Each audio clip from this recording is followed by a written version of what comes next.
देखेंगे, है ना। एक लास्ट टॉपिक अपना बचा है वर्किंग ऑफ हार्ट, यानी जो अभी तक मैंने पढ़ा है उसको एक बार हम लोगों को कंक्लूड कर देना कि कैसे हमारा हार्ट ओवरऑल वर्क करता है। समझ में आ रहा है अच्छे से। वर्किंग ऑफ हार्ट करते हैं, हार्ट फिनिश हो जाएगा, फिर हम लोग तीसरा पार्ट स्टार्ट करेंगे ब्लड वेसल्स का, ठीक है।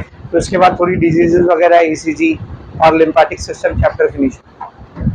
देखो मैंने इधर एक वर्ड लिखा है, क्या लिखा है देख, कार्डियक साइकिल। कार्डियक साइकिल ये हार्ट बीट का दूसरा नाम है। मैंने आपको बताया था कि अपना हार्ट जो बीट करता है वो एक साइक्लिक मैनर में बीट करता है, याद है। पहले एट्रियम कॉन्ट्रैक्ट होते हैं, फिर वेंट्रिकल कॉन्ट्रैक्ट होते हैं, जॉइंट डायस्ट्रोल, और फिर यही पैटर्न क्या होता है, बार बार रिपीट होता है। इसको नाम दिया गया था, एक शॉर्ट में अभी भी इधर लिखा हुआ है, क्या नाम था, एएस मतलब बोल, एट्रियल सिस्टोल। इसको कितना टाइम लगता है बेटा, 0.1 सेकेंड। एट्रियल सिस्टोल होने के बाद क्या होता है, वेंट्रिकुलर सिस्टोल। इसको कितना टाइम लगता है, 0.3 सेकेंड। इसके बाद होता है जॉइंट डायस्टोल, इसको कितना टाइम लगता है, 0.4 सेकेंड। और इसके बाद रिटर्न क्या रिपीट हो जाएगा, एट्रियल। तो यही साइकिल बार बार क्या होता रहेगा, बोल रिपीट होते हैं। इसी साइकिल को हम लोग क्या बोलते हैं, कार्डियक साइकिल। इसमें अगर आप लोग नोटिस करेंगे तो एक बार हार्ट ने सिस्टोल किया, एट्रियल सिस्टोल मतलब एटीएम कॉन्ट्रैक्ट हो गया, वेंट्रिकुलर सिस्टोल मतलब वेंट्रिकल कॉन्ट्रैक्ट हो गया, और एटीएम भी कॉन्ट्रैक्ट हो गया, वेंट्रिकल भी कॉन्ट्रैक्ट हो गया, मतलब पूरा हार्ट कॉन्ट्रैक्ट हो गया, है ना। जॉइंट डायस्टोल में भी क्या होता है, पूरा हार्ट रिलैक्स हो, वन सिस्टोल और वन डायस्टोल, सही है। ये दोनों मिलाकर बोलेंगे वन सिस्टोल और वन डायस्टोल। इसी को हम लोग क्या बोलते थे, हार्ट बीट बोलते थे। इसी का एक और नाम क्या है देख, कार्डियक साइकिल। साइकिल क्यों बोले समझा ना रे, क्योंकि ये पैटर्न बार बार साइक्लिक मैनर में क्या हो रहा है, रिपीट हो रहा है ना। इफ आई आस्क यू कि what is the duration of one cardiac cycle, एक कार्डियक साइकिल का ड्यूरेशन कितना होता है, कितना होता है बताओ, 0.8 सेकेंड। कितना होता है, 0.8 सेकेंड।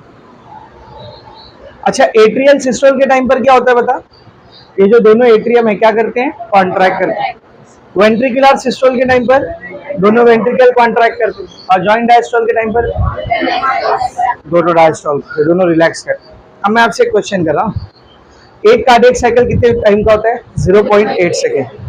इस 0.8 सेकेंड में एट्रियम कॉन्ट्रैक्ट कितने टाइम के लिए होता है, 0.1, वेरी गुड। वेंट्रिकल कॉन्ट्रैक्ट कितने टाइम के लिए होता है, 0.3, सही है। अब मैं क्या पूछ रहा हूँ, सुनना, एट्रियम रिलैक्स कितने टाइम के लिए होता है पूरे 0.8 में, 0.4 डायस्टोल। वेंट्रिकल कितने टाइम के लिए रिलैक्स होता है, 0.4 डायस्टोल नहीं। देख, एट्रियम कॉन्ट्रैक्ट कितने टाइम के लिए हो रहा है, उसको छोड़ के बाकी पूरा टाइम एट्रियम रिलैक्स ही रहेगा। नहीं समझा क्या बोला, पूरा साइकिल कितने टाइम का है, 0.8 सेकेंड। इसमें से एट्रियम कॉन्ट्रैक्ट कितनी देर है, 0.1 सेकेंड। उसको छोड़ के बाकी पूरा टाइम क्या करेगा, वो रिलैक्स रहेगा। मतलब कितना टाइम रिलैक्स रहेगा, 0.7। समझा, समझा अच्छे से। वेंट्रिकल कॉन्ट्रैक्ट कितने टाइम के लिए हो रहा है, 0.3। इसको छोड़ के बाकी पूरा टाइम वो रिलैक्स रहेगा, यानी कितना टाइम, 0.5। तो फिर सर ये क्या है, जॉइंट डायस्टोल। बेटा ये वो टाइम है जब दोनों रिलैक्स होते हैं, ठीक है। ये ऐसा नहीं समझेगा, इसको ग्राफ की मदद से समझाता तो आपको और अच्छे से समझ। Let us study it with the help of a graph. ये ग्राफ आपके टेक्स्ट बुक में भी दिया, एकदम सिंपल सा ग्राफ है, यहाँ पे बना रहा हूँ, देखो सब ध्यान से देखेंगे। हाँ,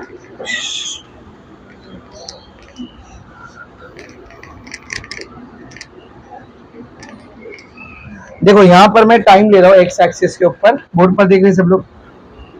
एक्स एक्सिस पर मैं क्या ले रहा हूँ बेटा, टाइम। तो ये 0 सेकेंड, 0 सेकेंड के बाद 0.1 सेकेंड, फिर 0.2, 0.3, 0.4, 0.5, 0.6, 0.7, 0.8। तो ये अपना हो गया 0.8 सेकेंड का एक कार्डियक साइकिल कंप्लीट। अब वाई एक्सिस पे मैं क्या कर रहा हूँ, पहले एट्रियम को ले रहा हूँ, यहाँ पे एट्रियम, और यहाँ पे किसको ले रहा हूँ, वेंट्रिकल, ठीक है। एट्रियल सिस्टोल के लिए शॉर्ट फॉर्म क्या यूज करते हैं हम लोग, एएस। वेंट्रिकुलर सिस्टोल के लिए वीएस। एट्रियल डायस्टोल के लिए क्या यूज करेंगे बोल? एट्रियल डायस्टोल, इसके लिए क्या यूज करेंगे? AD. Ventricular diastole, ventricular diastole, इसके लिए क्या यूज करेंगे? वीडी। और जॉइंट डायस्टोल के लिए जेडी। ये पांचों वर्ड समझे? AS, VS, AD, VD, JD. AS बोले तो एट्रियल सिस्टोल, एट्रियम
क्या होता है बोल।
क्या क्या मुझे एक्सप्लेन करना पड़ेगा।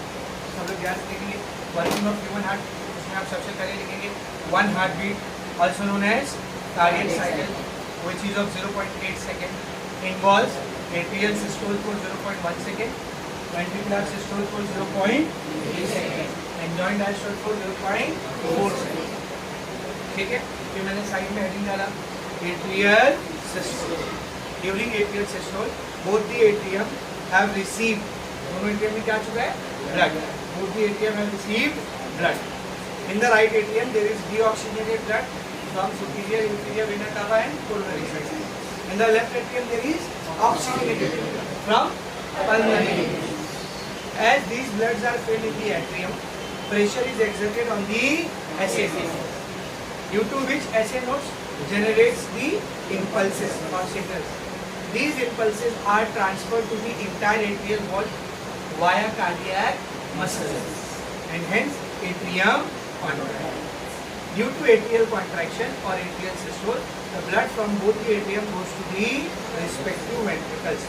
दोनों atrium का blood ventricles में जाता है.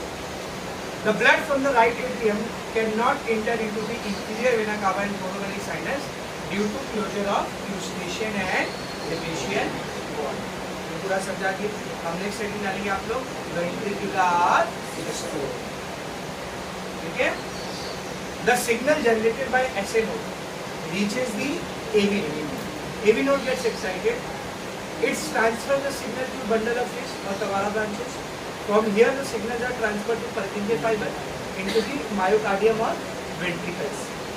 The cardiac muscles of ventricle now contract. Due to ventricular system, the blood jumps upward.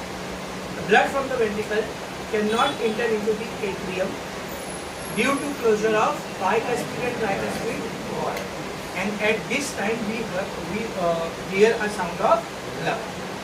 Correct? The blood from the right ventricle enters into the pulmonary drum, and the blood from the left ventricle enters into the systemic drum. After this, ventricles diastole. सही है? During ventricular diastole, the blood from systemic aorta and pulmonary trunk do not come back into the ventricle due to the closure of semilunar walls. At this time, we hear a sound of love. समझ में आ रही है? Is it very much clear? Atrial diastole lasts for 0.7 seconds. Ventricular diastole lasts for 0.5 seconds. Out of these diastole, for 0.4 seconds, both atrium and ventricles are in diastole, which is called as joint diastole. समझा? तो आपको जो working of human heart की heading दी है ना, उसमें 2-3 paragraph लिखा हुआ है, उसमें पूरे में यही समझा है। घर पे जाके इसको रीड करना और फिर उसको अपनी ओन वर्ड में लिखोगे तो भी चलेगा। सामने आकर समझिए सब कुछ। यहाँ पर आपका हार्ट का डॉक्टर पूरा चल जाता है। Now what we have to start? Blood vessel. अब क्या स्टार्ट करना है देखो। बाकी हार्ट काम कैसे करता है समझना है सब। हार्ट काम कैसे करता है समझना। एक बार अपनी भाषा में कैसे समझते हैं, दिमाग की भाषा में लास्ट टाइम। ठीक है? लंग्स के पास जो ब्लड वेसल्स है उसमें ऑक्सीजनेटेड ब्लड है और बॉडी के पास जो ब्लड वेसल्स है उसमें क्या है? डीऑक्सीजनेटेड। तो जब एट्रियम डायस्टोल करना शुरू करते हैं तो पूरी बॉडी से डीऑक्सीजनेटेड ब्लड को खींचा जाता है सुपीरियर इंफीरियर वेना कावा कोरोनरी साइनस के जरिए कहाँ पर? Right atrium. और लंग्स से ऑक्सीजनेटेड ब्लड को खींचा जाता है पल्मनरी वेन्स के थ्रू। किसमें? Left atrium. तो यहाँ डीऑक्सीजनेटेड ब्लड बढ़ गया और यहाँ पर ऑक्सीजनेटेड। सही सही। अब क्या होता है? दोनों एटीएम कॉन्ट्रैक्ट करते हैं ऐसे नोड के सिग्नल भेजने की वजह से, है ना? एटीएम में ब्लड भरा, ऐसे नोड पे प्रेशर एग्जर्ट किया, ऐसे नोड में सिग्नल बनाया, पूरे एटीएम को भेजा, एटीएम की कार्डियक मसल्स कॉन्ट्रैक्ट करी, एटीएम कॉन्ट्रैक्ट। लेकिन राइट एटीएम का ब्लड कहाँ चलेगा? Right ventricle. Right left ATM का ब्लड कहाँ चलेगा? Left ventricle. सही है? राइट एटीएम का ब्लड नीचे जाते टाइम गलती से इंफीरियर वेना कावा कोरोनरी साइनस में वापस कहाँ चले गया, इसलिए यूस्टाशियन और टिबिशियन वर्क हो जाते हैं बंद हो जाते हैं। सही है? ऐसे नोड का सिग्नल अब तक एवी नोड तक पहुंच चुका है। एवी नोड से सिग्नल बंडल ऑफ फिश में जाएगा, वहाँ से पर्किंजे जाएगा। वेंट्रिकल्स के कार्डियक मसल्स कॉन्ट्रैक्ट करेंगे, वेंट्रिकल कॉन्ट्रैक्ट करेगा, ब्लड ऊपर जाएगा। अभी ब्लड रिटर्न एटीएम में ना चले गया, इसलिए बाइकस्पिड ट्राइकस्पिड और बंद हो गया। इसी टाइम पर लब साउंड प्रोड्यूस होता है। सही है? तो रास्ता कहाँ बचा फिर? राइट वेंट्रिकल में तो डीऑक्सीजनेटेड ब्लड का कहा गया पल्मनरी। क्या करने जा रहा है वो? लंग्स के पास ऑक्सीजन लेने। और लेफ्ट वेंट्रिकल में जो ऑक्सीजनेटेड ब्लड था, इस सिस्टम में क्या होता है कि तुम कहाँ चले जाएगा, पूरी बॉडी में क्या करने, ऑक्सीजन लेने। समझ आ रहा है? अब इसके बाद वेंट्रिकल रिलैक्स करने वाले, तो कहीं ये दोनों में से ब्लड मीटर नीचे ना आ जाए, इसीलिए सेमिनार वॉल्स के हो जाते हैं बंद। इस टाइम पर हमको कौन सा साउंड होता दिखेगा, जब पूरा वर्किंग समझना चाहिए, ठीक है ना। तो एक साइकिल में मैंने आपको पहले बताया था ह्यूमन हार्ट के अंदर ब्लड कितनी बार आता है, तो एक बार ऑक्सीजनेटेड ब्लड बन के और एक बार डीऑक्सीजनेटेड। तो पूरा वर्किंग यहाँ पे समझा है, पूरा वर्किंग यहाँ पे समझा, हार्ट कैसे ठीक करता है पूरा समझा। तो हार्ट का टॉपिक यहाँ पर पूरा क्या करता है, हार्ट से रिलेटेड अभी और भी कुछ चीज़ें पढ़ना है आपको, लेकिन जो मेन टॉपिक हार्ट का पेरिकार्डियम का covering, heart wall, external structure of human heart, internal structure of human heart walls के बारे में पढ़ना, ठीक है, कंडक्टिंग सिस्टम के बारे में पढ़ना और वर्किंग के बारे में, वो पूरा होगा। क्या क्या पढ़ा है मैंने हार्ट के बारे में, लिख दो। सबसे पहले क्या पढ़ा था मैंने आपको, पेरिकार्डियम और हार्ट वॉल, ठीक है ना। उसके बाद हमने क्या लिखे थे, एक्सटर्नल स्ट्रक्चर, डोर्सल और वेंट्रल व्यू बना के सामने सब कुछ। ये हमने क्या लिखे, इंटरनल स्ट्रक्चर, क्या डायग्राम। उसके बाद कंडक्टिंग सिस्टम, पहला डायग्राम। और फिर अभी मैंने आपको पढ़ा दिया वर्किंग, पूरा एकदम अच्छे समझा। 5 और 6 में से जो भी पूछेगा लिखेंगे बेटा, इसी पेज में समझा। इसको जल्दी से ज़्यादा ग्राफ बना दो, आगे कार्डियक साइकिल लिख दो, ठीक है ना। फिर हम लोग blood vessel start, do it fast, ध्यान दो। ब्लड वेसल्स के बारे में पढ़ते हैं हम लोग। जैसा कि मैंने आपको बताया था, अगर सर्कुलेटरी सिस्टम समझना है तो 3 चीजें समझनी पड़ेगी अपने को, ब्लड, हार्ट और ब्लड वेसल्स। ब्लड हो गया अपना, हार्ट भी हो गया अपना, now the last part is blood vessels. अब ब्लड वेसल्स के बारे में थोड़ा बहुत आप ऑलरेडी जानते हो कि हार्ट से वो नस जो ब्लड को लेकर निकलती है, मतलब हार्ट से लेके ब्लड को बॉडी की तरफ जाती है, उसको हम लोग आर्टरी बोलते हैं, है ना। तो let's say this is one artery, कोई भी एक आर्टरी है बॉडी की, कोई भी एक आर्टरी है। Now these arteries are usually very thick, मतलब इनका डायमीटर थोड़ा सेल से कंपेयर करोगे आप, सेल की बनिस्बत बहुत ज़्यादा होता है। तो ये इतनी मोटी आर्टरी इतने से सेल में डायरेक्ट घुस सकती है क्या, नहीं। तो आगे चलकर क्या होता है, जब ये आर्टरी हमारी पूरी बॉडी में फैलने लगती है तो टिश्यूज के पास पहुँचते पहुँचते ये और डिवाइड होना शुरू करती है। क्या करती है बेटा, और डिवाइड करती है, ब्रांचेज आने लगती है इसमें। एक से ऐसा थोड़ा पतला होकर 2 में डिवाइड होगी, फिर 2 से ऐसा 4 में डिवाइड होगी। तो जब आर्टरीज का डिवीजन चालू होता है तो जो ब्रांचेस बन के तैयार होती है, इनको हम लोग बोलते हैं आर्टरियोल्स। क्या बोलते हैं, आर्टरियोल्स। तो सी दिस इज आर्टरी, ये क्या बेटा, artery, and these are arterioles. देखो आर्टरियोल्स को हमने किडनी में भी पढ़े थे, आफरेंट आर्टरियोल, इन्फरेंट आर्टरियोल, है ना। जो रीनल आर्टरी रहती है किडनी के अंदर जाने वाली आर्टरी, अंदर जाके डिवाइड हो जाती है और डिवाइड होकर आर्टरियोल बनती है। वही आर्टरियोल जब ग्लोमेरुलस में घुसता है तो आफरेंट आर्टरियोल, इन्फरेंट आर्टरियोल बनती है। तो आर्टरी डिवाइड होती है तो क्या बनाती है, आर्टरियोल। ये जो आर्टरियोल्स है ये और फाइन ब्रांचेस में डिवाइड हो जाते हैं, एकदम पतली पतली ब्रांचेस में डिवाइड हो जाते हैं, मतलब आपके बाल से भी पतला, इतना समझ, इतनी पतली पतली ब्रांचेस में डिवाइड हो जाते हैं। अब ये जो नसें होती हैं, इन नसों को हम लोग कहते हैं कैपिलरीज। क्या कहते हैं, बोल, कैपिलरीज। और ये वो नसें होती हैं जो हमारे सेल्स के अतराफ में होती हैं, सेल्स के आजू बाजू में होती है। सेल्स के आजू बाजू में आपको आर्टरी नहीं दिखेगी, सेल्स बहुत छोटे होते हैं। आर्टरी और डिवाइड होकर आर्टरियोल बनाकर टिश्यूज में इंटर करती है और फिर सेल्स के आसपास में आपको क्या देखने को मिलेगा, कैपिलरीज। तो सीधीज आर कैपिलरीज। ये क्या बेटा, कैपिलरीज है। जो नसें ये है कैपिलरीज, ठीक है ना। और इन्हीं कैपिलरीज के लेवल पर आपको आसपास में क्या देखने को मिलेंगे, सेल्स। तो जो भी एक्सचेंज होना है वो इसी लेवल पर होता है। कैसे होता है वो भी मैंने आपको डायरेक्ट बताया। ब्लड और सेल डायरेक्ट कांटेक्ट में कभी नहीं आते। कैपिलरी में से कुछ चीजें बाहर आती है, प्लाज्मा बाहर आता है, आरबीसी बाहर आता है क्या, नहीं, डब्ल्यूबीसी आता है स्क्वीज करके, डायबिटीज याद है ना। प्लेटलेट्स बाहर आता है क्या, नहीं। प्लाज्मा में से एक चीज बाहर नहीं आती है, प्लाज्मा प्रोटीन, बाकी सब बाहर आता है पूरा प्लाज्मा। प्रोटीन को छोड़ दो, आरबीसी छोड़ दो, प्लेटलेट छोड़ दो और डब्ल्यूबीसी, ये चीजें बाहर आती है, सेल के बीच में जमा होने लगती है, इंटरस्टिशियल स्पेस में, याद है ना, सेल्स के बीच के स्पेस में। जो भी एक्सचेंज करना है एक्सचेंज होता है। अब बाद में वो फ्लूइड रिटर्न से किधर आता है, ब्लड वेसल्स के अंदर। थोड़ा बहुत बच के लिम्फ बनता है, वो बताया था, वो आगे देखेंगे। तो ये फ्लूइड रिटर्न से किधर चले जाएगा, ब्लड वेसल्स में। तो अब जब ये फ्लूइड रिटर्न से ब्लड वेसल में आ रहा है तो ये सब कुछ दे के आ रहा है ना सेल्स को, तो ऑक्सीजन भी दे के आ रहा होगा, तभी कैसा ब्लड होगा, ऑक्सीजन। अब ये कैपिलरीज जो होती है ये यूनाइट होना शुरू करती है। क्या करती है बेटा, यूनाइट मतलब मिलना शुरू करती है, कंबाइन होने लगती है। और यूनाइट होकर के जब ये जो नसें बनाती हैं पूरी ब्रांचिंग, इन नसों को हम लोग कहते हैं वेन्यूल्स। क्या कहते हैं बोल, वेन्यूल्स। और जब ये वेन्यूल्स जॉइंट होती है और एक सिंगल नस बनाती है तो ये नस कहलाती है वेन। ये नस क्या कहलाती है बेटा, और अपनी बॉडी में जितनी भी वेन्स है, अपनी बॉडी में जितनी भी वेन्स है, ये सारी वेन्स मिल करके वेना कावा में कंबाइन होती है। हर तरफ की वेन आकर किस में खुलती है, वेना कावा। सबसे बड़ी वेन बताया था ना, ये superior vena cava, inferior vena cava, right at vein. समझा अच्छे से। तो इस तरीके से थोड़ा ब्लड वेसल्स का पूरा जाल अपनी बॉडी में फैला हुआ है। अब इसमें से जब मैं बोलता हूँ कि हमको ब्लड वेसल्स पढ़ना है तो असल में हमको क्या पढ़ना है, मैंने से we have to study blood vessels, we have to study artery, veins and capillary. क्या क्या पढ़ना है बोल, आर्टरी और कैपिलरी। इधर 3 तरीके का क्वेश्चन आता है। एक्सप्लेन हिस्टोलॉजी ऑफ आर्टरी, तब आपको क्या करना रहेगा, सिर्फ और सिर्फ आर्टरी के बारे में समझाना रहेगा, डायग्राम बना के। दूसरा आता है एक्सप्लेन हिस्टोलॉजी ऑफ वेन, तब हमको क्या करना रहेगा, सिर्फ और सिर्फ वेन के बारे में पढ़ाना समझाना रहेगा। तीसरा क्वेश्चन ऑब्वियस है, आपको भी पता है, distinguish between arteries and veins.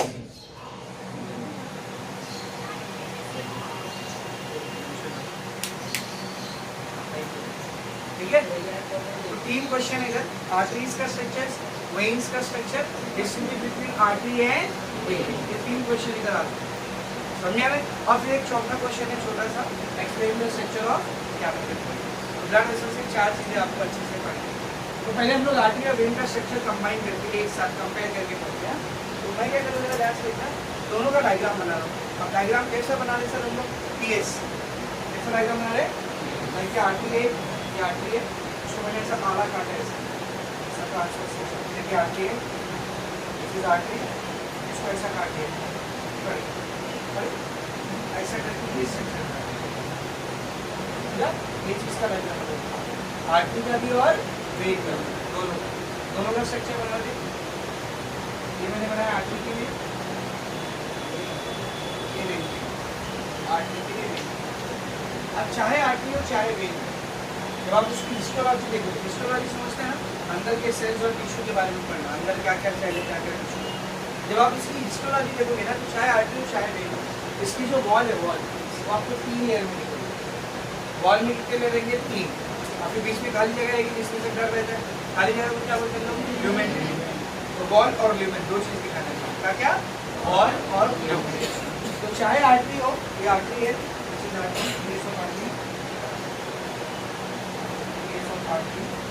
और यहाँ पे मैं क्या बना रहा हूँ,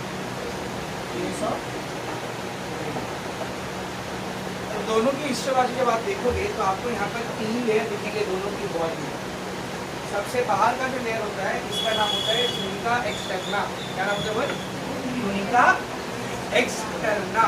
एक्सटर्ना एक्सटर्नल से बना है, बाहर है ना ये, इसको ट्यूनिका एडवेंटिशिया भी बोलते हैं, ट्यूनिका एडवेंटिशिया, लेकिन ज़्यादा कॉमन नाम ट्यूनिका एक्सटर्ना है, तो मैं वही लिख रहा हूँ। तो सबसे बाहर का जो लेयर आपको देखने को मिलेगा यहाँ पर, समझ ध्यान से देखना, सबसे आउटर लेयर जो मुझे यहाँ पर देखने को मिलेगा, this layer is bonus tunica externa. इसमें आर्टरी और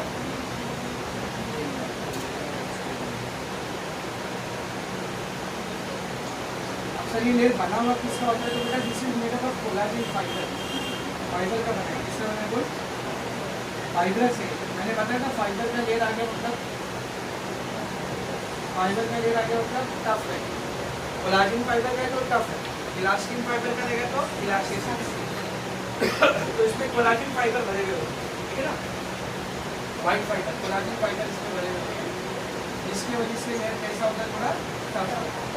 जाहिर सी बात है, सबसे बाहर का लेयर उसका काम ही है प्रोटेक्ट करके रखना, तो कैसा होना चाहिए था, सबसे आउटर जो लेयर है which is made up of collagen fiber and it is tough in nature, this layer is known as tunica externa। क्या बोलते हैं इस लेयर को, बोलो tunica externa।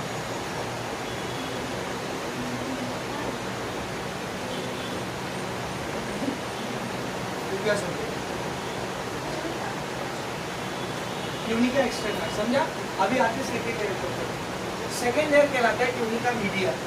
क्या कहलाता है? Tunica media. मीडिया मतलब middle one, medium, middle one, tunica media. तो दोनों का ट्यूनिका मीडिया बना लो, सब लोग ध्यान से देखिए।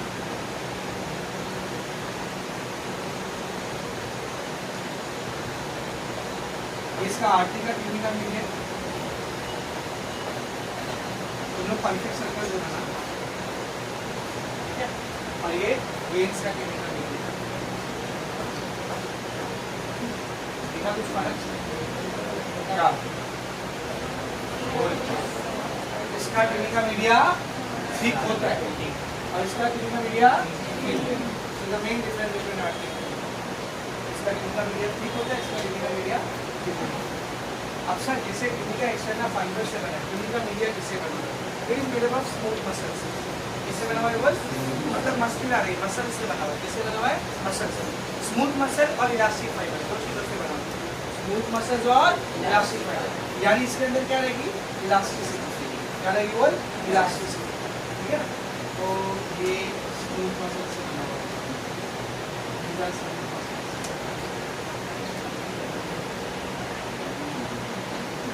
तो याद करो, मैंने आपको बताया था हमारी जो खून की नसें होती है ये लोहे जैसी कारक नहीं होती, यार इलास्टिक। तभी तो कोई वाजो कंस्ट्रिक्टर नाम का केमिकल आता है तो उसको कंस्ट्रिक्ट करेगा, वाजो डायलेटर नाम का केमिकल आता है तो उसको फैला देगा। तो कंस्ट्रिक्ट हो रही है, फैल लिक्यू, इसकी वॉल कैसी होती है? वो इलास्टिक होती है। कौन से लेयर की वजह से? Tunica media. कौन से लेयर की वजह से? Tunica media. ट्यूनिका मीडिया में ऐसा क्या खास होता है? एक मस्कुलर, ये स्मूथ मसल से बना हुआ है और इलास्टिक फाइबर से बना हुआ है। अच्छा मेरे को एक बात बताना, दोनों का ट्यूनिका मीडिया एक जैसा है क्या? इसका ट्यूनिका मीडिया ठीक है, इसका थिन है, आर्टरीज का थिक और वेन्स का ट्यूनिका मीडिया में क्या बना होता है? स्मूथ मसल और इलास्टिक फाइबर। इसका ट्यूनिका मीडिया थिक है, इसका ट्यूनिका मीडिया थिन है। इसमें स्मूथ मसल्स, इलास्टिक फाइबर, इसमें स्मूथ मसल और इलास्टिक फाइबर कम है। इसकी इलास्टिसिटी, इसकी elasticity, veins are less elastic than arteries. Arteries ज्यादा इलास्टिक होती है और वेन्स जो होते हैं वो कम होते हैं। देखिए एक और पॉइंट, कॉमन सेंस की बात है, इसका ट्यूनिका मीडिया थिक है, इसमें ज्यादा स्मूथ मसल है, ज्यादा इलास्टिक फाइबर है, ज्यादा इलास्टिक है, और ये कम इलास्टिक है। समझ रहे अच्छे से? कोई डाउट नहीं आता? नहीं ना? पक्का? ठीक है, इसको लेबल करते हैं। इस मिडल लेयर ट्यूनिका कौन से मसल से बना है? Smooth muscle. कौन से मसल से बना है? Smooth muscle.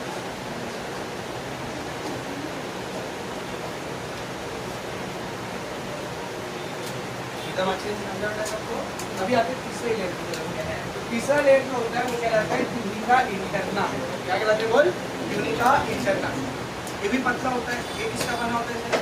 कोई single layer of squamous epithelium. ये single layer of squamous epithelium. ये आ गया तीसरा लेयर। इसका भी कैसे आ गया?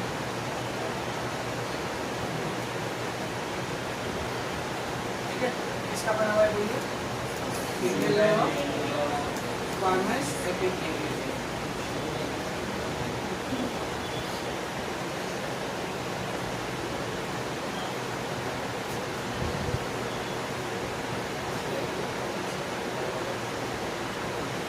This layer is known as tunica interna.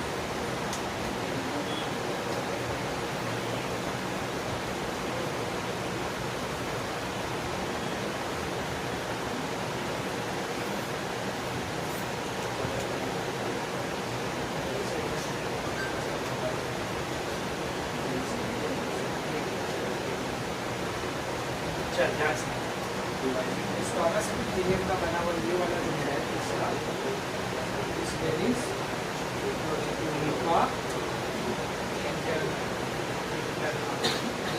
अच्छा बीच में जो एम्प्टी स्पेस है इसी में ब्लड बनेगा।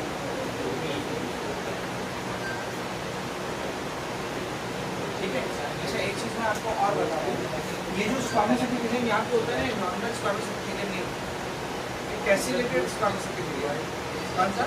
कैसिलेटेड। अब सर ये कैसिलेटेड का मतलब क्या होता है? एक आपने 11th में स्क्वामस एपिथेलियम का डायग्राम बना है, चिपके सेल बोलते हैं, चिपके सेल बोलते हैं ना, पेवमेंट, याद है पेवमेंट, पेवमेंट कुछ पार्ट होता है, ये नॉर्मल स्क्वामस एपिथेलियम के सेल है ना। टेसेलेटेड किसको बोलते हैं सर? टेसेलेटेड स्क्वामस एपिथेलियम की जो मार्जिन होती है ना, मार्जिन इस क्रॉस मार्जिन फिर ऐसी मार्जिन, ऐसी मार्जिन, तो जिस स्क्वामस एपिथेलियम की ऐसी मार्जिन रहती है ना, उसको टेसेलेटेड स्क्वामस एपिथेलियम। तो यहाँ पे भी जो आपको लाइनिंग देखने को मिली ना, ये से टेसेलेटेड देखने को मिली, इसलिए इसको बोलते ही टेसेलेशन है, बोलते क्या है बोल, यहाँ पर हमको टेसेलेशन देखने को मिली।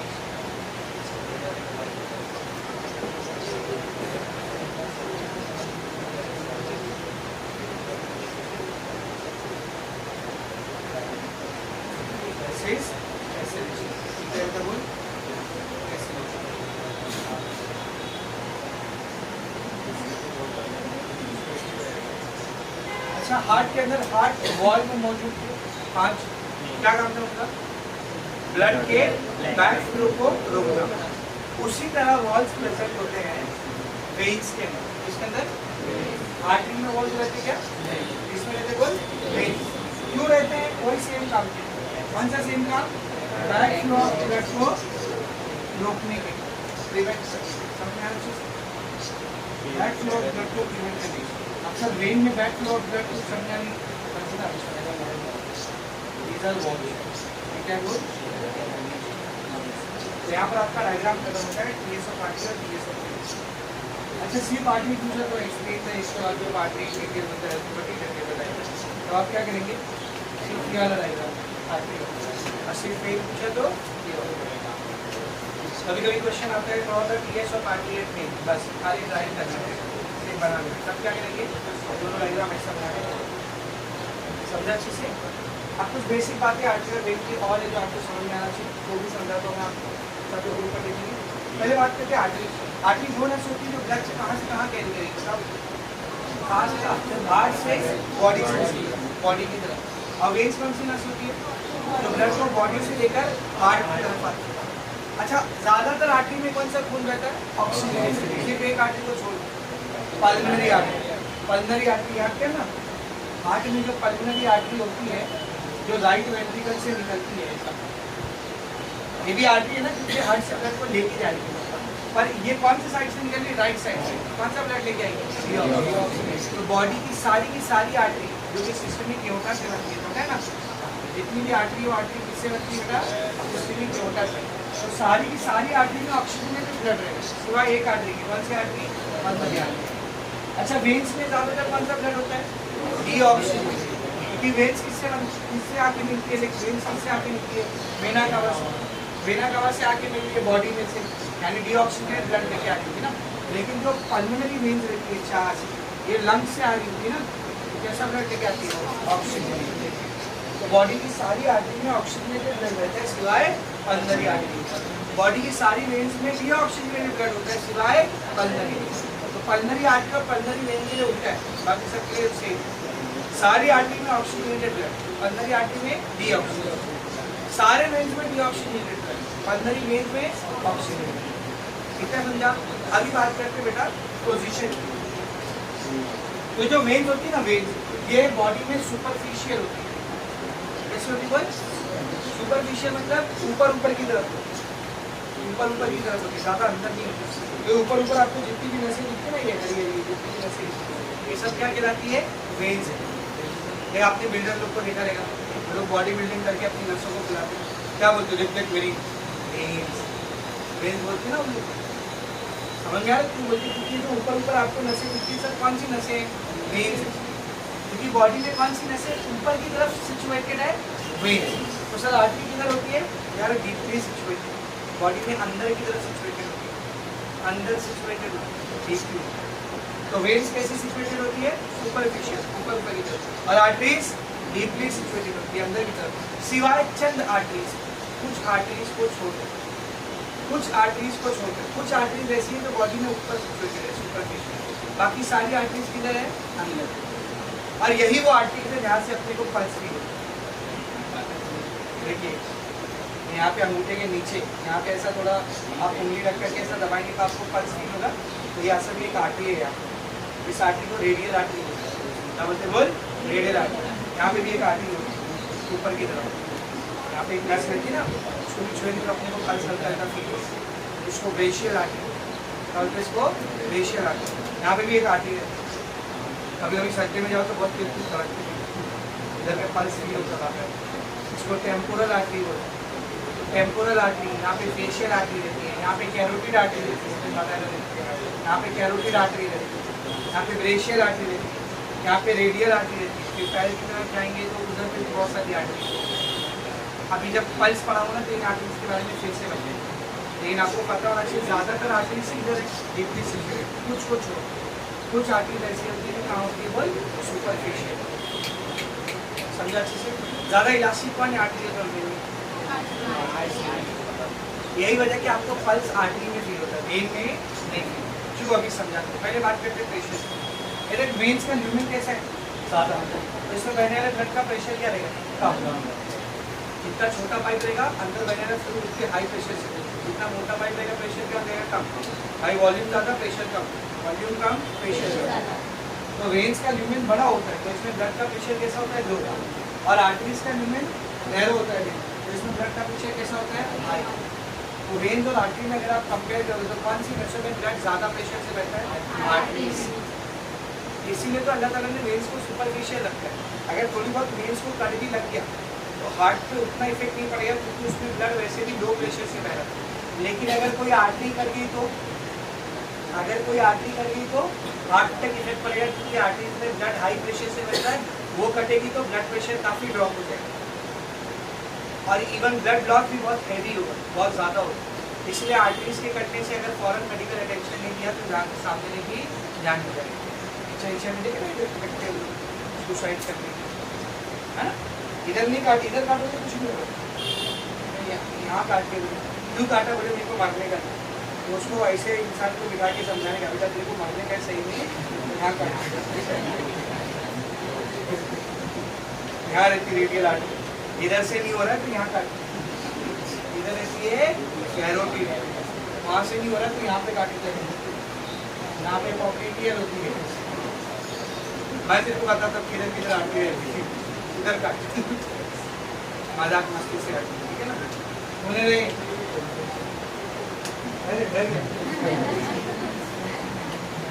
वेन्स का ल्यूमेन बड़ा होता है उसमें ब्लड प्रेशर कैसा होता है, लो। आर्टरीज का ल्यूमेन नैरो होता है, इसमें ब्लड प्रेशर क्या होता है, हाई होता है। इसीलिए हम लोग जब ब्लड प्रेशर नापते थे ना तब भी आर्टरी से ही नापते, वेन से कभी ब्लड प्रेशर नहीं नापते क्योंकि उसमें ब्लड का प्रेशर है इतना कम, नाप के क्या करते हैं। ब्लड प्रेशर जब भी नापा जाता है कहाँ से नापा जाता है, कभी आपने सोचा ब्लड प्रेशर नापने की जो मशीन होती है उसका कप हमेशा यहीं क्यों बांधना है, नस तो पूरी बॉडी में है, इधर बांध लो, इसको छोड़ो ना सर, इधर काफ पे बांधते, काफ पे बांध लो, इधर कभी पेट पे नहीं बांधते देखे, इधर ही क्यों बांधते उसको, यहाँ पे कौन सी आर्टरी होती है, वो ब्रेशियल आर्टरी, पता है ना, इधर ब्रेशियल आर्टरी, तो कफ को यहाँ पर बांध के उसी ब्रेशियल आर्टरी के जरिए ब्लड प्रेशर निकाला जाता है। हम लोग जब भी ब्लड प्रेशर नापते हैं ना वास्तव में वेन्स का ब्लड प्रेशर नहीं होता है ना, you never calculate veins blood pressure, you always calculate arteries का ब्लड प्रेशर। समझा, ब्लड प्रेशर दो टाइप का होता है, और जब मैं बच्चे को बोलते हैं ना ब्लड प्रेशर दो टाइप का होता है तो बच्चे उनके साथ जाहिर सी बात है, आर्टरी का ब्लड प्रेशर, एक वेन का ब्लड प्रेशर। बात वेन का ब्लड प्रेशर नापते नहीं हम लोग, सिर्फ आर्टरीज का ब्लड प्रेशर नापते। आर्टरीज का ब्लड प्रेशर दो टाइप का होता है, कौन सी दो टाइप है, जब ब्लड प्रेशर थोड़ा मतलब समझा। अब जरा ध्यान से सुनो, आपने कभी बचपन में की नहीं पता नहीं, मैंने बहुत किया, जब पानी का टैंकर आता है कहीं अपने यहाँ मशीन में पानी का टैंकर आता है कि नहीं, तो उससे जो पाइप बिछा हुआ रहता है वो सॉफ्ट रहता है अपने जैसा ना, उसमें पैर रख के खड़े हो जाते हैं, पैर पे गुदगुदी लगती है, पैर पे लगती है। अगर वो पाइप कपड़े का नहीं होता, लोखंड का रहता, अब उसमें खड़े होते तो आपको वेव फील होती क्या, नहीं, वो पल्स वेव फील नहीं होती। क्यों, लोहे का जो पाइप है वो इलास्टिक नहीं है, टफ है, जिस चीज़ की वॉल टफ होती है ना, वहाँ पे आप पल्स वेव को फील नहीं करते। लेकिन कपड़े का पाइप कैसा है, सॉफ्ट है, इलास्टिक है कि नहीं, तो उसमें पल्स आपको क्या होती है, फील होती है। तो जब हम लोग पल्स को नापते हैं, वेन से नापते हैं क्या, कहाँ से नापते हैं, यही क्यों नाप रहे पल्स, सर इधर क्यों नहीं नाप रहे, इधर क्यों नहीं नाप रहे, यहाँ क्यों नहीं नाप रहे। आप वेन से पल्स को महसूस कर सकते हो क्या, नहीं, क्यों, उसकी वॉल उतनी ज़्यादा इलास्टिक नहीं होती है, लेकिन बहुत कम। आर्टरीज में पल्स फील हो जाता है, क्यों फील हो जाता है, क्योंकि उसकी वॉल्स क्या होती है, इलास्टिक। तो आर्टरीज की वॉल ज़्यादा इलास्टिक होने की वजह से पल्साटाइल होती है। कैसे होती है, पल्साटाइल मतलब पल्स फील होती है। वेन्स की वॉल पल्साटाइल नहीं होती। एकदम अच्छे से समझे आपका। हमने एक और बात जो आपने सर यहाँ डायग्राम में अलग कर, इसमें वॉल्स है, इसमें वॉल्स है, ऐसा देख। आर्टरीज का काम क्या होता है, ब्लड को हार्ट से लेकर बॉडी में आता है। एक बार खून यहाँ से निकला तो पूरी बॉडी में अपने आप जाएगा, थैंक्स टू ग्रेविटी। ग्रेविटी नीचे लेके जाएगी। हार्ट ने ऊपर ब्लड फेंका, ऊपर तक का एसी चलेगा प्रेशर से, नीचे कैसे जाएगा, ग्रेविटी लेके जाएगी, नसों में अपने आप नीचे खुल जाएगा। वेन्स का क्या काम है, ब्लड को ऊपर खींचना। ब्लड को क्या करना, बोल, ऊपर खींचना। भाई जब हार्ट वेन्स के जरिए ब्लड को ऊपर खींच रहा है, तो वेन्स में जो ब्लड ऊपर चल रहा है वो ग्रेविटी के अगेंस्ट जा रहा है। अच्छा, ब्लड को खींचता कौन है, एटीएम। तो जब मेरा एटीएम रिलैक्स होता है 0.7 सेकेंड के, तब तक ब्लड ऊपर चलता है ना, उसका 0.1 सेकेंड के एटीएम कॉन्ट्रैक्ट होता है, तब ये ऊपर चलेगा क्या, उल्टा क्या होने लगेगा, रिटर्न नीचे भागने लगेगा। तो जैसे एटीएम कॉन्ट्रैक्ट होते हैं, ये ब्लड जो इतना ऊपर चढ़ के आया था मुश्किल से, वो रिटर्न नीचे ना भाग जाए, इसी टाइम पर वेन्स के अंदर जगह जगह पे मौजूद वॉल्स क्या हो जाती है, ये कोई एक जगह नहीं रहती। अगर ऐसा लंबी सी वेन्स है तो उसको थोड़ी थोड़ी देर पर क्या रहेगा, आपके वॉल पर, यानी ब्लड धीरे धीरे करके ऊपर जाता है। ऐसा नहीं कि मेरे पैर में यहाँ पे एक ब्लड है, अभी एक बार भी लड़का वो झुक करके ऐसा एटीएम में बोले हाय फ्लैश की तरह, ऐसा नहीं होता, धीरे धीरे ब्लड ऊपर चलता है। इसीलिए तो पूरी बॉडी का ब्लड हार्ट से पास होने के लिए 1 मिनट लग जाएगा, समझा रहे। तो अभी समझ, पहली दिल की धड़कन हुई, पहली दिल की धड़कन हुई, ब्लड यहाँ से यहाँ तक पहुँचा। अब इसी टाइम पे एटीएम कॉन्ट्रैक्ट करते हैं, क्योंकि 1 सेकंड के अंदर नेक्स्ट बीट चालू रहेगी ना। अगर वॉल्स नहीं होती तो यहाँ तक चला हुआ ब्लड कितना जाता है, रिटर्न नीचे, तो यह वाला ब्लड यहाँ पे कभी पहुँच ही नहीं पाता, वो हर बार ऊपर जाके इसकी, फिर ऊपर गया, अरे इसकी, फिर नीचे। जैसे ब्लड थोड़ा ऊपर चढ़ता है, एटीएम कॉन्ट्रैक्ट होते हैं, ब्लड रिटर्न नीचे ना चले जाए, यहाँ से लेकर यहाँ तक पूरी वेन्स की वॉल्स क्या हो जाती है, बंद। तो जब ब्लड जहाँ तक चढ़ा था वहीं पर रुका रहेगा, फिर वापस से एटीएम रिलैक्स होगा, वापस से क्या होगा, यहाँ से आगे चल, वॉल्स खुलेगी, ये आगे चल, फिर एटीएम कॉन्ट्रैक्ट, वापस से सारी वॉल्स बंद। ऐसा थोड़ा थोड़ा करके धीरे करके ये ब्लड कहाँ तक पहुँचता है, हार्ट तक। तो आपको समझा, वेन्स के अंदर वॉल्स क्यों होता है, to prevent the back flow of blood, blood return से बैक फ्लो ना करते, नीचे ना चले जाए, इसलिए इसकी क्या मौजूद होता है, बोल, वॉल्स। समझा अच्छे से। वेन्स की एक खास बात और है, एक स्पेशल टाइप की वेन्स हमारी बॉडी में पाई जाती है, जिसको पोर्टल वेन बोलते हैं। क्या बोलते हैं, बोल, पोर्टल वेन। आपको पोर्टल आर्टरी कभी नहीं मिलेगी, आपको क्या मिलेगी हमेशा, पोर्टल वेन। अब ये पोर्टल वेन किसको बोलते हैं, तो बेटा जरा बोर्ड पर ध्यान से, आर्टरी से कैपिलरी बनती है, और कैपिलरी से रिटर्न क्या बनी है, वेन से, और फिर ये वेन क्या कहाँ जाएगा, सीधा हार्ट के पास जाएगा। पोर्टल वेन किसको बोलते हैं, देखा, ये आर्टरी है, ये क्या है, बोल, दिस इज आर्टरी। बोर्ड पे लिख गया, दिस इज आर्टरी, ठीक है बेटा, आर्टरी। ये आर्टरी क्या बन गई, कैपिलरी। आर्टरी क्या बन गई, बोल, कैपिलरी। अब कैपिलरी यूनाइट होकर क्या बनती है, बोल, वेन बनती है। कैपिलरी यूनाइट होकर क्या बनती है, वेन। अब ये वेन डायरेक्ट किधर जाना चाहिए, हार्ट। लेकिन आपने क्या नोटिस किया कि ये वेन चुपचाप ऐसा हार्ट की तरफ जा रही थी, लेकिन बीच में रिटर्न से कैपिलरी, बीच में रिटर्न से क्या बन गई, कैपिलरी। और फिर से कैपिलरी यूनाइट होकर क्या बन गई, वेन बन गई। और फिर ये जो नेक्स्ट वेन बनी, ये आपकी हार्ट तक, ये कहाँ तक बोल, हार्ट।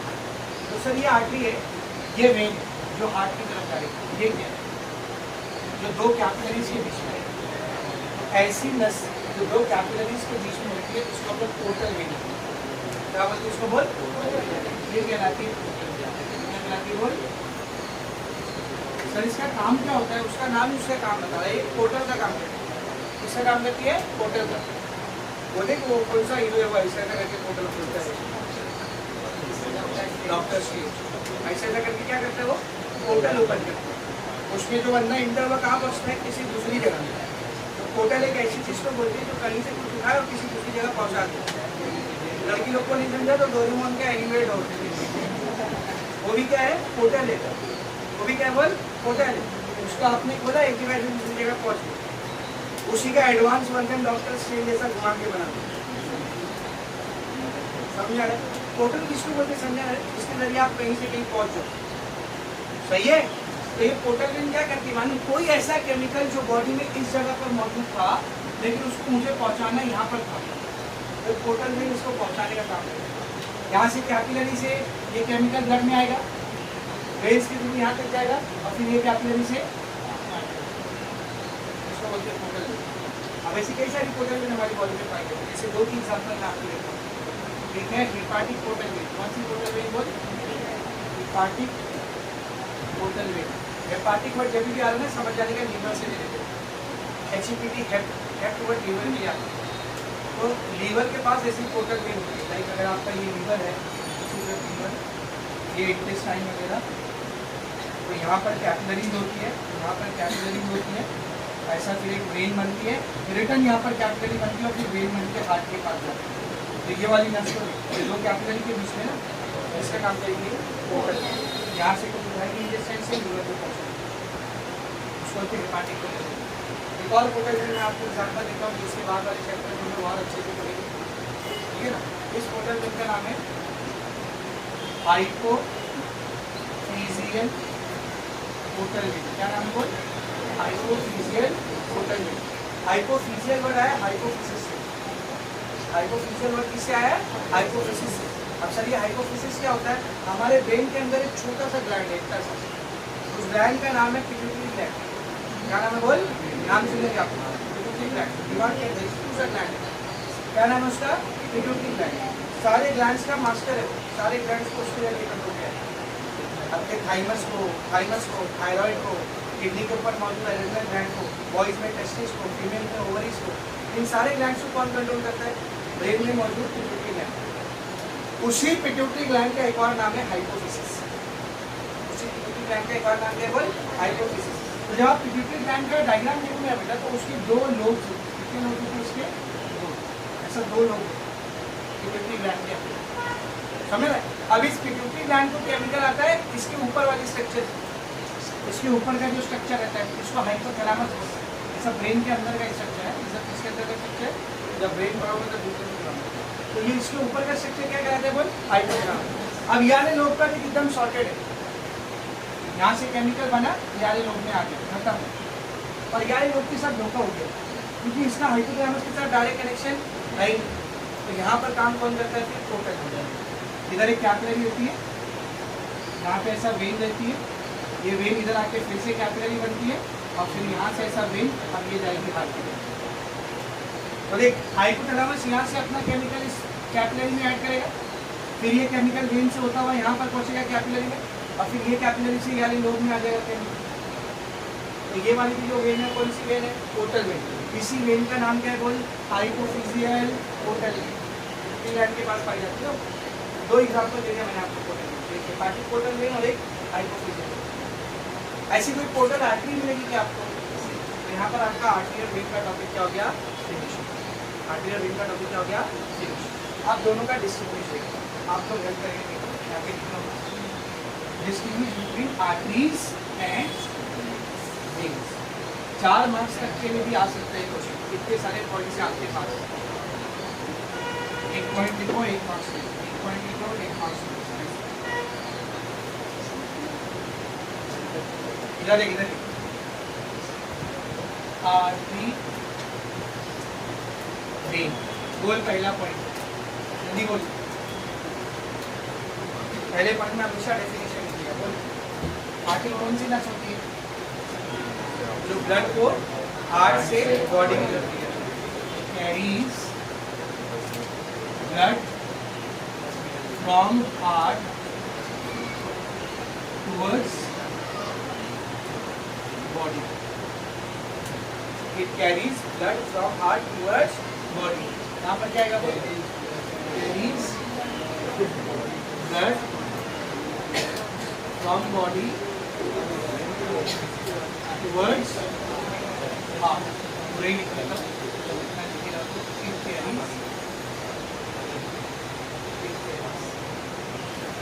हो गया पहला डेफिनेशन। दूसरा पॉइंट, आर्टरी में ज्यादातर कौन सा ब्लड होता है? ऑक्सीजन। तो कैरीज ऑक्सीजनेटेड ब्लड एक्सेप्ट, किसको छोड़कर?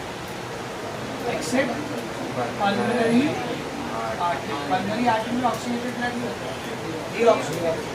इधर क्या है दूसरा पॉइंट बोल, carries deoxygenated blood except pulmonary vein में oxygenated blood। हो गया दूसरा पॉइंट। अभी तीसरा पॉइंट है, डायग्राम देख के तीसरा पॉइंट बताओ। इलास्टिक फाइबर ज्यादा है, बोल इलास्टिक फाइबर यूनिका मीडिया ठीक होती है और यूनिका मीडिया थिन होती है। It has thick tunica media. It has thin tunica media. अच्छा, इसका tunica media ठीक होने की वजह से इसमें ज़्यादा इलास्टिक फाइबर होते हैं, ज़्यादा स्मूथ मसल्स होते हैं, तो इसकी इलास्टिसिटी क्या होती है? ज़्यादा। इसकी elasticity come. Its wall is more elastic. Its wall is less elastic. अच्छा, यहाँ पे ब्लड प्रेशर कैसा रहता है? हाई। यहाँ पर ब्लड प्रेशर कैसा रहता है? लो। क्यों? क्योंकि इसका ल्यूमेन नैरो होता है और इसका ल्यूमेन ब्रॉड होता है। ये दोनों पॉइंट मेंशन करते हैं। It has, इसका ल्यूमेन देख कैसा है? It has narrow lumen. It has, इसका lumen कैसा है? Broad lumen। सही है? इसका lumen narrow होने से ब्लड कैसा रहता है? हाई प्रेशर से। तो blood flows with high pressure in it। यहाँ पर blood flows with low pressure। अब ये ज्यादा इलास्टिक है, यहाँ पे ब्लड का प्रेशर ज्यादा है, इसलिए इधर पल्स क्या होती है? फील होती है। यहाँ पे पल्स नहीं फील होती। तो इसको पॉइंट में कैसा लिखेंगे? It's wall is pulsatile. Artery की वॉल कैसी होती है? पल्साटाइट। पल्साटाइट मतलब उधर अपने को पल्स नहीं होती है। वेन्स की वॉल पल्साटाइट नहीं होती है। Its wall is not pulsatile। Veins के ल्यूमेन्स में अपने क्या लिखने को मिलता है? वॉल। आर्टरीज के ल्यूमेन में वॉल नहीं है। ये पॉइंट है ना, lumen does not have wall। यहाँ पर क्या है बोल? Lumen have walls to prevent, क्यों होता है wall? To prevent backflow of blood। ये पॉइंट समझा अच्छे से। नेक्स्ट पॉइंट, आर्टरीज बॉडी में ज्यादातर कहाँ रहती है? डीपली सिचुएटेड, उसको छोड़कर। वेन्स बॉडी में ज्यादातर कहाँ होती है? सुपरफिशियल, उसको छोड़कर नहीं, सभी सुपरफिशियल। समझ में आया अच्छे से? ठीक है ना? ध्यान से देखना है। They are deeply situated in the body except few। ज़्यादातर बॉडी में अंदर की तरफ सिचुएटेड है। एक्सेप्ट फ्यू मतलब कुछ। कौन से few? Few like radial artery. Radial artery ऊपर रहती है ना? ब्रेशियल आर्टरी, ब्रेशियल आर्टरी भी ऊपर रहती है। यहाँ पर आगे बहुत सारे नाम है, क्या लिखेंगे? हम लोग एक्सपर्ट। ठीक है, इसका नेक्स्ट पॉइंट क्या है? बोल, दे आर बोलो superficially situated in the body. एक पॉइंट और, वेन्स के अंदर टोटल वेन का सिस्टम देखेंगे, आर्टरीज में क्या लिखेंगे, there are no portal system as seen in the case of veins. Portal veins are seen in the body. For example, दो एक एग्जाम्पल, चारों ही ना बात में वो चार लास्ट के चारों ये नहीं कर रहा था, लेकिन ये बाजू वाले से सुन ली। कितने पॉइंट हो गए अपने पास टोटल? अगर 4 मार्क्स का क्वेश्चन है तो सारे पॉइंट उसकी मेंशन करें। इन पॉइंट्स को याद रखिएगा। एक फायदा और है तुम्हारे पास, अगर तुमसे पूछा explain the histology of artery in detail, क्या करेंगे आप? सबसे पहले अगर डायग्राम आर्टरी का, और उसके बाद आर्टरी के 10 पॉइंट ऐसे लिख तो चलेगा, ऐसे भी लिख तो चलेगा, इसी लिख तो 10, कोई दिक्कत नहीं, समझे ना? अगर वेन का स्ट्रक्चर पूछा तो 11 डायग्राम बनाओ वेन का, और उसके 10 पॉइंट ऐसे लिख दो। ये हो गया आर्टरी, ये होगा वेन, ये उसके पॉइंट्स और डिस्ट्रीब्यूशन, समझा? एक और न सकते पॉइंट मसली उसका डायग्राम में क्या करना थोड़ा सा डायग्राम। अब वो नोट कर देखिए, कैपिलरी के बारे में बहुत कुछ आप जानते नहीं हैं। इसकी वॉल कैसी होती है? परमिएबल। किससे बनी होती है? Single layer of squamous epithelium. तो कैपिलरीज आर फाइन या फिर thin branches of blood vessels. Their wall is very thin, permeable, made up of single layer of squamous epithelium resting on the basement membrane। सही है, ये इसका lumen है, squamous epithelium का layer है। एक बात मैंने आपको और बताया था कि कैपिलरीज के बीच में अपने को पोर्स देखने को मिलते हैं, याद है? इन्हीं पोर्स से तो डब्ल्यूबीसी स्क्वीज करके बाहर आ रहे हैं। इन पोर्स को हम लोग कहते हैं फिनिस्ट्रे। क्या कहते हैं? बोल, फिनिस्ट्रे। फिनिस्ट्रे हो गया, ये ल्यूमेन हो गया, ये स्क्वामस एपिथेलियम। तो अगर आपको कैपिलरी का स्ट्रक्चर पूछा तो इतना डायग्राम बना देंगे। अब इसी के बारे में ये कैपिलरी का भी तो छोटा है। पेज नंबर 173 पर आओ, कैपिलरी हेडिंग मीनिंग बस वही एक ही पैराग्राफ है। These are a network of minute blood vessel, पतली पतली blood vessel. They are thin wall having a single layer of flat squamous epithelium resting on a single basement membrane. They are mainly involved in exchange of materials। सही बात है कि capillary के level पर हम लोग क्या करते हैं? मटेरियल्स को एक्सचेंज करते हैं। आगे देखिए, exchange of material. Wall of capillary is form of single layer of squamous epithelium and it is stretchable. फिर से वही बात है, क्या स्क्वामस एपिथेलियम से बना स्ट्रेचेबल होता है, ठीक है ना? Blood flows through the capillaries under high pressure. जाहिर सी बात है, मैंने पहले ही बताया आपको, कैपिलरी के अंदर जो ब्लड आ रहा है उसके पीछे कौन है? आर्टरी, जिसका डायमीटर ज़्यादा है। तो पीछे का ब्लड कैपिलरी के ब्लड पे क्या करता है? प्रेशर लगता है। कैपिलरी के अंदर भी ब्लड कैसा रहता है? High pressure. आगे देखिए, wall of capillary bear small endothelial pores और fenestrae through which blood cells WBC can escape by the process called dialysis. Wall पर पोर देखने को मिलते हैं, क्या बोलते हैं पोर्स को? इन्हीं पोर्स से डब्ल्यूबीसी बाहर स्क्वीज करके आता है। क्या कहलाता है प्रोसेस? कैपिलरी के बारे में पूछा तो इतना लिखना, कितना इजी है। हम वहाँ से देख पल्स का टॉपिक चाहिए। इधर तुम्हारा ब्लड वेसल भी क्या हो गया? फिनिश। ब्लड वेसल इतने ही करता है, आर्टरी वेन कैपिलरी इतना करता है। समझा अच्छे से? अब अपने को पल्स देखना है, फिर ब्लड प्रेशर, उसके बाद उससे रिलेटेड बीमारियाँ जो भी डिसीजेज वगैरह, ECG और लिम्फेटिक सिस्टम। समझा अच्छे से? जल्दी से डायग्राम बनाएंगे।